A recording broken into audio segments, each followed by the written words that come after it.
The Bible's not boring. It's taught by boring people. You want to make sure that the listeners are not only absorbing what you're saying, but you're serving it on the correct platter for them to be able to ingest it. If we want students to absorb what we're saying better, we've got to make sure our style of communication is enhancing what we're trying to say so that the listener doesn't get listeners fatigue or engagement fatigue, but that our communication is multidimensional in our tone. Are you looking for ways to help your students retain and absorb what you're teaching? Then stick around, because today we have 5 tips for you.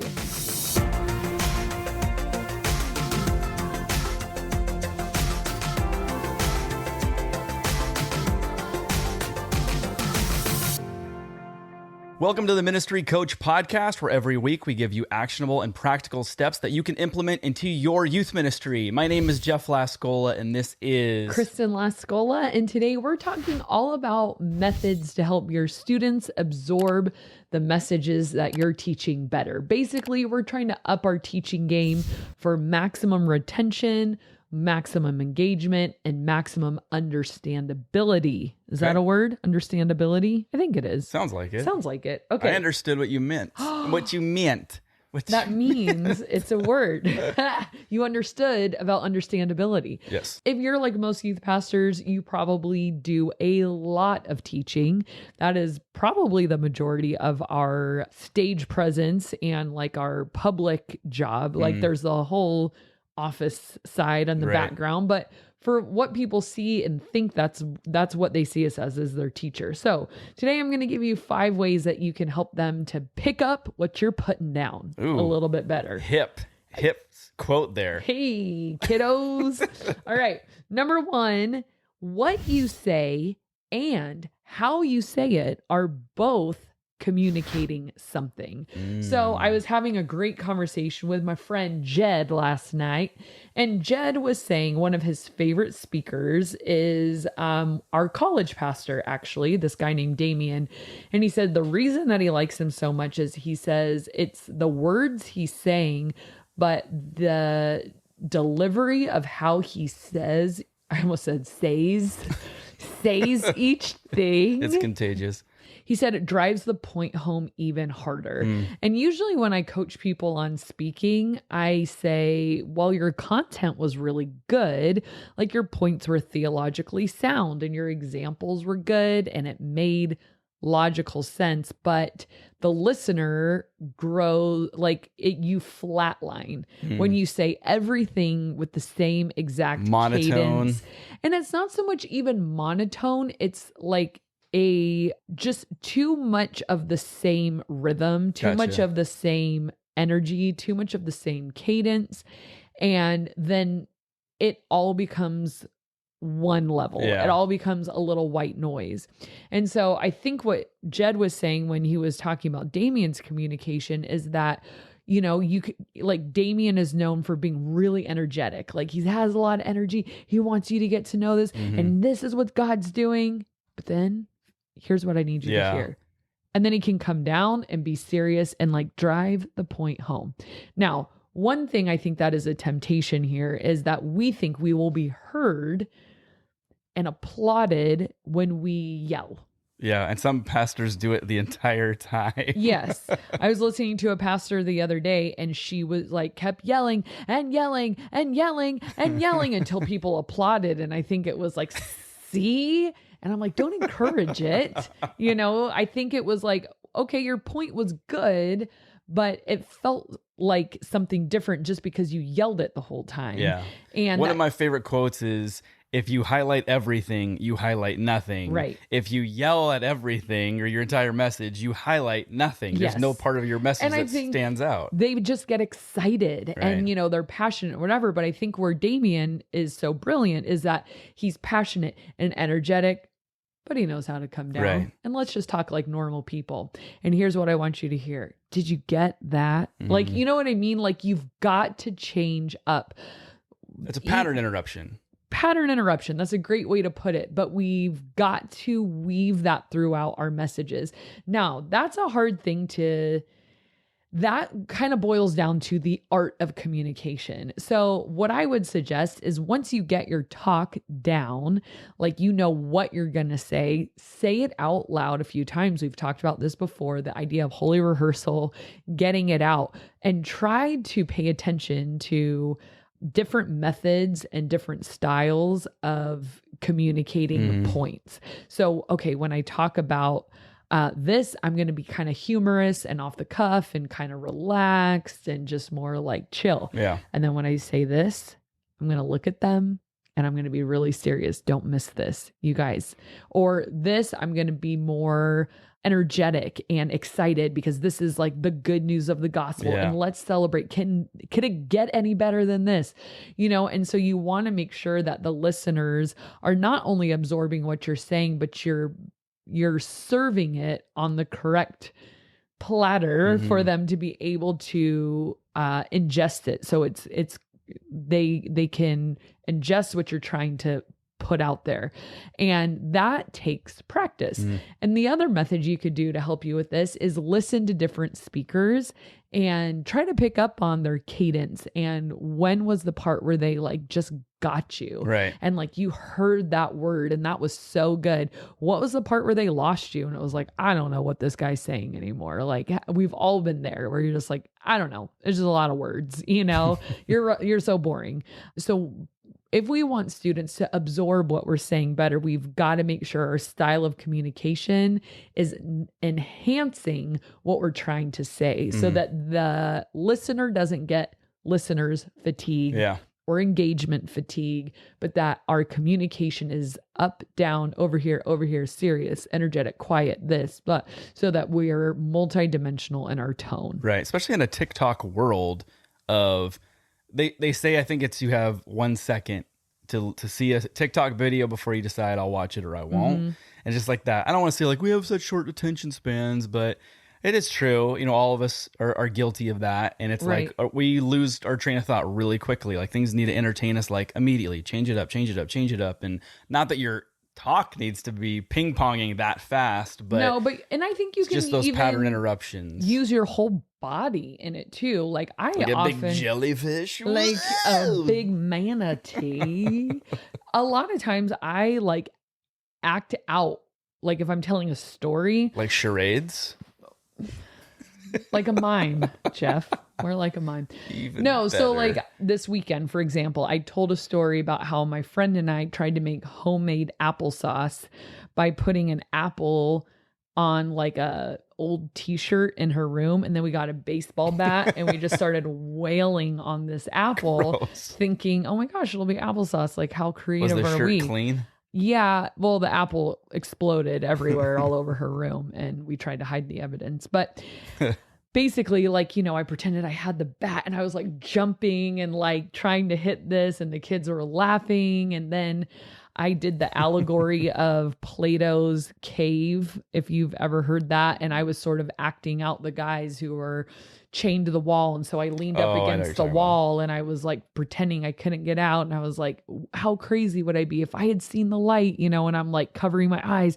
And then I come over here and I just chain myself back up to the wall. Like, ooh, this is cozy. I like this wall. It feels good over here, and so kind of not like in an overly, I'm doing a skit kind of way, but dance for me, monkey, in a way that you're using your whole body to kind of act out what you're doing so that you become more engaging, that you're not standing in one place. You're not a monotone flat line, but you're in a one-man show. Just kidding. But that you're engaging through your voice, through your body, through your presence, all of it. You're one person on a stage. You got to take up the stage. You got to take it up with your voice, take it up with your body, take it up with how you move around and how you use your space. Don't just stand behind a podium, all of that. And so these are the tips because again, you might be brilliant and know so much about the Bible and have a great message you want these kids to get. If they cannot pay attention to you because you're boring, you might as well put on the Bible project video or something because it's a shame, Practice makes perfect on that. So 2, kind of along the same lines, make your sermons multidimensional. And what I mean by that is you're totally right. You know, we live in a TikTok age. We live in a quick cut kind of thing, short form. It's just our attention spans. And now students can pay attention. I mean, they sit through my sermons and if they're engaged and you're being entertaining and not just humorously, but like informationally. Make them laugh, make them laugh. No, but I've had youth pastors ask me that, like, I can't get kids to sit through a message. Right. And I want to kind of ask that question that you just said is like, well, are you engaging? Yeah. So here's another method. And what I mean by multidimensional is, again, you're one person. So if they're just like, here's Kristen's monologue on the fall. Ready? Go. Open your Bibles to Genesis 3. We want to use as much dimension as we possibly can. What that means is you do want to use your own voice. That's a medium for sure.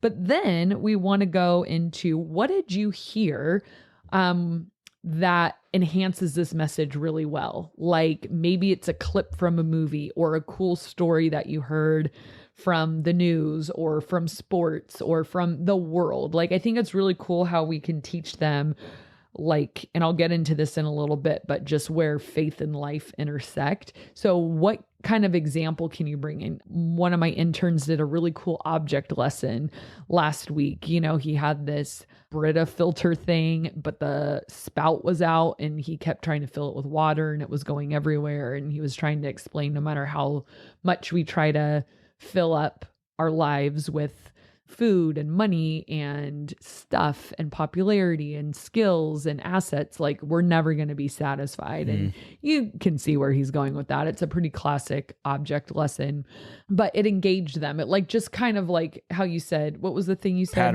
Pattern interruption of just like, oh, Caleb has some water up there and he's pouring something. I'm going to pay attention differently now.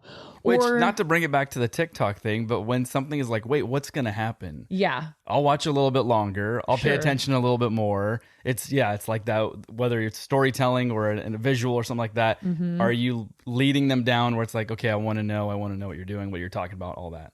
Or even Same like idea. a game, like a crowd participation game. Like I played a word association game with them this week and I'm like, all right, when I say house, what's the first thing you think of? Like yell it out. When I say food, what's the first thing? And it all led to what I was talking about in my message. But you want to, okay, now audience participation. Yeah. Okay, I need a volunteer. Okay, someone come up. Now what I want you to do is blah, blah. I saw a cool one the other day. Like someone was like, gosh, I shouldn't even bring it up because I can't remember the point. Darn it. Totally defeats the purpose of it then. I know. Okay. He was trying to balance like a crutch. Okay. Like his daughter was on crutches. And so he said, can I borrow a crutch? And so he was holding it in the palm of his hand. And he said, all right, I need a volunteer. I want you to balance it in the palm of your hand. Like it's vertical, you know, you're trying to like, whoa, like keep it in your hand. And he said, look at your hand. And when you look at your hand, it falls right over. You can't do it. And so he said, okay, try again. This time, look up, look at the crutch. And the person could do it immediately. And it was this whole thing of like focus and like, where are we looking? Are we looking at Jesus? Or are we looking, you know, at the problem? And, you know, it was like, ooh, that was pretty cool. So there's all kinds of things like that. Making something tangible, bringing in a clip, bringing in a song, bringing in a volunteer. I don't know, just something to make it a little bit multi-dimensional. Because then it staples that, what you're trying to convey, it staples it to that image. And you'll always remember the image. What was the image for? It was because of this. You know, It's like just a way to recall what it was that you're thinking of. Yeah. One time I did a message on Christmas and it was, I forget what chapter in Revelation where it talks about like the dragon trying to eat the baby. Oh, yeah. And so I had like a nativity like with a dragon. I'm like, or I like pulled out the nativity, I'm like, oh, what's missing? And they're like, an angel, this, that. I'm like, no, the dragon. And so then we talked about the passage. So I'm not the kind of teacher, I'll be honest, that like every single weekend I have like some kind of ta-da, look at my little magic trick. Right. Like I don't always have like an object lesson, but I try to have something. I try to engage from somewhere, something more than me just talking, if it lends itself to it. Okay. So number 3, I feel like a method of teaching that really helps your students absorb what you're talking about is to make sure you're doing the same sermon series on the weekends and midweek. I think exactly the same the same series.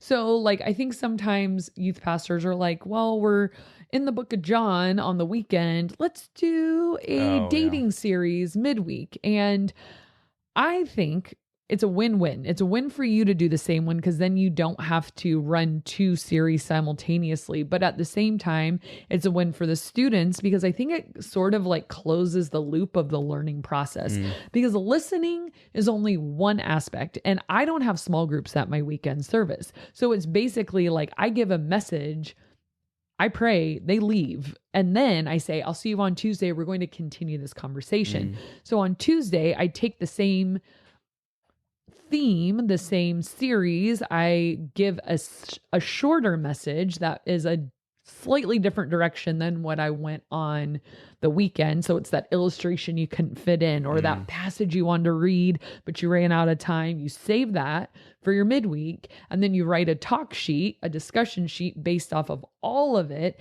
And then they talk about it in their small groups. And then they get to actually dialogue with what they had learned now twice. Weekend message, then an intro on the midweek, and now they're talking about it. And I think that just like pounds it in. It's the same way the adult Bible studies work as we listen to the sermon and then we take the notes and then we talk about it. What'd you think? Or this part was confusing, or how does this apply to our lives? I think if we just have them listen and leave, they're not going to absorb as much as we want them to because they weren't able to interact with it on a real level. Like, this is me, this is you, I'm learning from my peers, or what did you think about this? Or, oh, I never thought about that. Oh, my small group leader has something to share. It's like now we're like kind of tearing this thing apart and excavating it and unpacking it and interacting with it on a different level than sit and listen. Yeah. So do the same series. Number 4, timing. If you want students to absorb your message, don't go too long. I think 25-ish minutes is about the sweet spot for a weekend message. And then I think about 12 minutes is the sweet spot for a midweek message, 12 to 15. And so I think if we go much longer than that, what I've noticed with students is they'll engage. And then I can see it, almost the distinct moment where I lose them. And I'm like, darn it, I have so much good stuff to say. And as a communicator, it's hard because you're just like with the Holy Spirit and you've got it. And then you want them to know this and you're preaching and you're going. And then you look at the glazed over eyes and you're like, why am I the only one so excited? Well, I think they started out excited. And I think 25 minutes. It for them. Yeah. Like you used to always do the like land the plane. Yeah, you always say that. I don't remember doing that. But it's burned in my memory. You did it, which is fine. It's a good thing for pastors because we can talk and talk and talk and talk. And so we just need sometimes to land that plane, keep them wanting more, keep them engaged so that they leave on an energized note, ready to re-engage with the material at your midweek service or in their small groups or whatever they're going to head to next. But don't overdo it. Say what you need to say it very well, say it with high impact, and then send them off on a high note, not on a one of the most disheartening things as a youth pastor is when a student raises their hand and I'm like, yes. And I'm thinking, you have a question and we're going to engage right now. And they say, what time is it? And I'm like, it's worse if they say, do you know what time it is? Or they'll say, what time does service end? I'm like, okay. What time do you stop talking? #humbled. Very humbled. So keep it short, keep it to the point. And then number 5, we talked about this a little bit in number 2, but just to unpack this a little bit more, relate your sermons to real life. I think we have to help students bridge the gap between this is where like the Bible like, we don't want them to think the Bible ends and your life begins, but that the two overlap and intersect. This is how faith works in a real tangible way. That's why personal stories are actually really good, because it shows students how you have interacted with your faith, or how this person, or I heard this story from the news, or this movie, or do you remember this from the Olympic Games of whatever. People always love telling sports stories. As a student growing up in church, I cannot tell you how many sports stories I've heard of. Every pastor is telling a sports story to illustrate some point. And I get it. They make for great illustrations. But not when you don't understand the sport, or you're not in sports. You're just like, I don't care how fast he ran. Like, tell me something else. So anyways, but you do you. So it'll probably be a sports story or something, And I think as youth pastors, the more you read and the more information you're taking in, like I was able to quote Bonhoeffer in one of my last messages, because I was reading a Tim Keller book and he quoted Bonhoeffer, and it was this, it's like, I don't read Bonhoeffer, but Tim Keller does. And so I got to use this excerpt, and it was great. And it was about Nazi Germany and like this book he had written in The Power of Forgiveness. And it just brought it to light of like, oh, Jesus says forgive. Okay, let's see what that looked like in history. What does that look like in like on the human level? Not because the Bible just feels so authoritative and sometimes unattainable. Like I can never live up to the Bible. And then when we put it in context of, no, this is how real people are living this out. Like I think students are like, aha. So whether that's you or a different story, and remember, please, pastors, you're not professors. Don't try to be a professor, be a pastor. Professors are telling you as much theology as they can before the bell rings, and it's for a midterm, and they're trying to like go as deep as possible and explain the Greek and this and that. And like sometimes there's a time for that if it really enhances your message. But on the regular, remember, your job is to get people to understand how the Bible intersects with everyday life, how the gospel is simple yet profound, how it changes everything, changes the way we live and think, and how Jesus is so present. Like we don't want to get lost in the academia, and I'm not saying, so make it watered down for the dum-dums. I'm not saying that. I'm saying sometimes, and you know who you are, pastors use the pulpit to flex their knowledge and be so impressive. And it's like, did that really accomplish what it was supposed to accomplish today? For me to understand how to live out the gospel, And I think there can be other areas where it's like, hey, tonight we're diving deep into this area of theology. You guys should come. But on the regular, for the most part, we have to make sure we're acting as pastors, shepherding people into a life of Jesus, not flexing our Greek. Right. That's so one of my favorites is when people think we're super smart. They tell you the Greek word and then they explain it in English. You're like, thanks. How about you say it in English? Because that's what we all speak. Sometimes it does matter because like I could already you're one of those pastors that does it. No, I don't.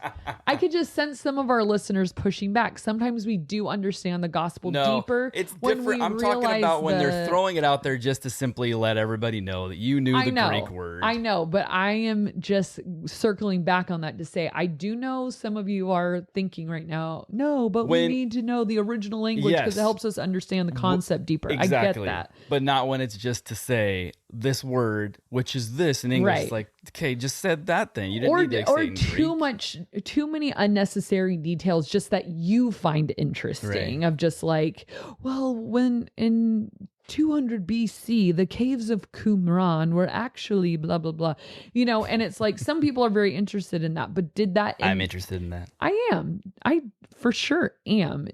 That has its place. And we need to make sure our students are not getting lost in our theology hobby, but we're making it for them, not for us. Yeah. You know what I mean? Flip side, I think it's a real shame when a lot of pastors, youth pastors or senior pastors, whoever, but are talking about like the illustration becomes the message, and it's almost like, wait, where was the Bible, in all of this? Like, and just they're telling a really great story. Right, and they're great storytellers. There was a guy, I don't remember his name, and even if I did, I wouldn't say it, but he was the probably John camp speaker at summer camp, and phenomenal speaker. Like he was very engaging. Are you talking about me? Yeah, right. So he was able just to get everyone's attention and draw them all in on these like fantastic, funny, and exciting stories. And he kept interweaving the Bible, which obviously you're supposed to do, interweave the Bible in these relational stories. But it was more like, it was almost like he was telling two stories simultaneously, and parallel. then he'd go like, all right, back to the good stuff. Right. Back to the good part. So anyways, let me finish my good part. It was like the fun, exciting was his stories and illustrations. The boring, annoying, blah was the Bible. We just gotta do it, guys. And the students at the summer camp would audibly make those noises, like where he'd get to the pinnacle of his story about himself. Now turn to John 1. And the kids would literally be like, oh. I'm like, that's not, whoa. Like, this is not how the Bible is supposed to be. The Bible is, there's so much in there. Right. That's not the boring part. Right. So your stories and your illustrations should just enhance and help them to better understand what's in the Bible. Yes. He was a great speaker, but I feel like you ended up, I remember the time he was trying to go out to the Little League team and this happened. It's like, what was the message about? Sports. No idea, you know, or like, that's how all his messages were. It rubbed me the wrong way, because I'm like, you're really making the Bible seem like the enemy of all your talks. Right, yeah, and making students think like... Back to the boring. And here's what Chris Brown, our senior pastor, always says. He's like, the Bible's not boring. It's taught by boring people. Yeah. And so this guy doesn't sound boring. He sounds super exciting, but he doesn't know how to communicate the Bible with the same enthusiasm. And so, yeah, like you said, it's our stories need to be told because it shows the students how to live out their faith and how faith is part of real life, not just on a shelf in a Bible somewhere. And then we go about our daily lives. But no, guys, look, this is how this is where it overlaps. So we tell those stories to enhance their understanding, but they should never be like the story, the message. Yeah, because what was the message? The message was about me in Little League. You know, it's like, right. It's like, it's not my life. I had a great story that I decided to throw a verse in. Right. Yeah. All right, so where do you go from here? Well, I would check out the episode we did on how to increase your confidence when giving sermons, and also we did a separate one on how to kind of build that engagement with your students while you're speaking. So make sure you guys check those out. And right now we're going to do a question of the day. This kind of plays off of what happened to us today, which is in San Diego County and other parts of the country, actually, from what I've heard. This is tarantula, like, mating season. I have not seen a tarantula out in the wild in decades, and I kept seeing these news feed things pop up and social media, like, the tarantulas are out, so make sure you leave them alone and all this stuff. And tonight, our daughters were playing outside, and I heard them screaming as they were running towards the house. And they were like, there's a huge spider outside. And we have like, this year we just have had a ton of just spiders in general, but they're usually those like garden spiders with the big butts. And I thought that's what they were talking about at first. And I said, well, like, how big are you talking about? And they were like, it's like as big as, our youngest daughter's hand. And I'm like, wait, where was it? And they're like, it was on the ground. I'm like, was it a tarantula? They're like, yeah. So anyways, we went outside. Caught it. We all screamed a few times. I had to change my shorts at least twice, but we were able to get it, shoo it on to another yard. So anyways, the question of the day is, would you rather live in an area that was infested with spiders, snakes, or clowns? The three biggest fears. Maybe you live next to a clown school or something. I say clowns. That's the one you wait. How did I say? The one you would or wouldn't? Would you rather? I would. Yeah. I'd want the clown. But like, it's constantly dark and poorly lit in wherever you live. Clowns. Yeah, every time. Clowns too. Every time. Snakes. That would be my biggest fear. Look, maybe we should reword that. Which is the one you would be least likely to want? Snakes for me. If they were tarantulas, I would say no to the spiders. You get all kinds. Okay, then spiders for sure. That's the one you would not want to be near? Yeah. Over snakes? I mean, after seeing that tarantula today. And it moved a lot faster than I thought it could. He was scurrying. Here are the two things I learned about tarantulas within the last few hours. Number one, they're fast. Number two, they do not care what direction they run. Ugh.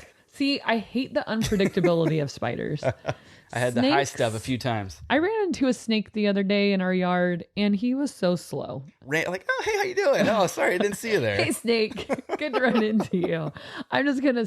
And he went like up our house. I don't know. Oh, yeah, he went up the wall on the inside. Apparently there's a hole. So he could be in our house. my spine is Maybe turning he'll into find jello. the tarantula. Hey, this is a community comment of the day. This comes from Bible Fan, who says, very helpful. This is my favorite youth ministry podcast. The tips and ideas shared are ones that you can easily implement in your own context and apply it to many size youth groups. Thanks for taking the time to share your experience with the rest of us. Yay, that's a great one. Yeah, we always try and make sure that sums up the goal right there. Yeah, to make sure that anything we say is applicable to if you have a large youth group or if you're just starting out or, whatever, all sizes and all that. Yep. All shapes and sizes. What shape is your youth group? Well, thank you, Bible Fan. We appreciate that. And make sure you guys check out those other episodes on sermons, engagement, and confidence. Thank you guys so much for watching and listening. And we'll see you next time. Today, we're talking about 5 ways that you can keep your students absorbed in your sermons in youth ministry. Are you looking for ways to keep your students absorbed in what you're teaching? Are you looking for ways to keep your students in... Are you looking for ways... 5 tips for you.